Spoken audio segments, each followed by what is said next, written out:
మన్మోహన్ సింగ్ గారు ఉన్నప్పుడు తెచ్చిన అమెండ్మెంట్స్ అయితే మరీ ఘోరంగా ఉన్నాయి. ఎవ్వరూ ఛాలెంజ్ చేయడానికి వీల్లేదు. ఒకసారి వక్ఫ్ బోర్డ్ ల్యాండ్ అని రాస్తే వక్ఫ్ బోర్డ్కి వెళ్ళిపోవాల్సిందే. 1954 కొన్ని వేల ఎకరాలు రాసుకున్నారు. సంగారెడ్డిలో రాసుకున్నారు, మెదక్లో రాసుకున్నారు, కర్నూలులో రాసుకున్నారు, మౌలాల్లో రాసుకున్నారు, మల్కాజ్గిరిలో రాసుకున్నారు, మరి ఇక్కడ గుట్టల్ బేగంపేటలో రాసుకున్నారు, గచ్చిబౌలిలో రాసుకున్నారు, మరి మణికొండలో రాసుకున్నారు. ఎక్కడ దర్గా కనపడ్డా సరే దర్గా ఏ సర్వే నెంబర్లో ఉంటే ఆ సర్వే నెంబర్ మొత్తం వక్ఫ్ భూమిదని రాసుకోవడం కూడా మనం చూసాం. నార్సింగ్ తమిళనాడులో 16 గ్రామాలు మొత్తం వక్ఫ్ బోర్డుకి చెందుతాయని నోటిఫికేషన్ ఇచ్చేశారు.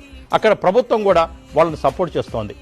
అలాగే కర్ణాటకలో కూడా 8-9 గ్రామాల పరిధిలో ఉన్న entire land belongs to Waqf board అని నోటిఫికేషన్ ఇవ్వడం జరిగింది.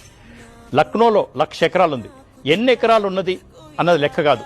9.5 లక్షల ఎకరాలు వక్ఫ్ బోర్డుకి వాళ్ళ దాఖలు పరచబడింది. తెలంగాణలో 90%, ఆంధ్రలో 73% ల్యాండ్స్ వక్ఫ్ బోర్డు కాదు. డాక్యుమెంట్స్ అడిగితే లేవని చెప్తున్నారు.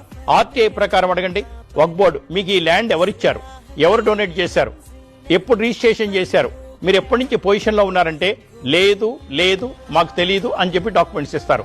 ఒక గెజిట్ నోటిఫికేషన్ తప్ప నేను ఇవాళ స్పష్టంగా మాట్లాడతాను, గెజిట్ నోటిఫికేషన్లో తప్ప ఇంకెక్కడ వాళ్ళ దగ్గర డాక్యుమెంట్స్ లేవు.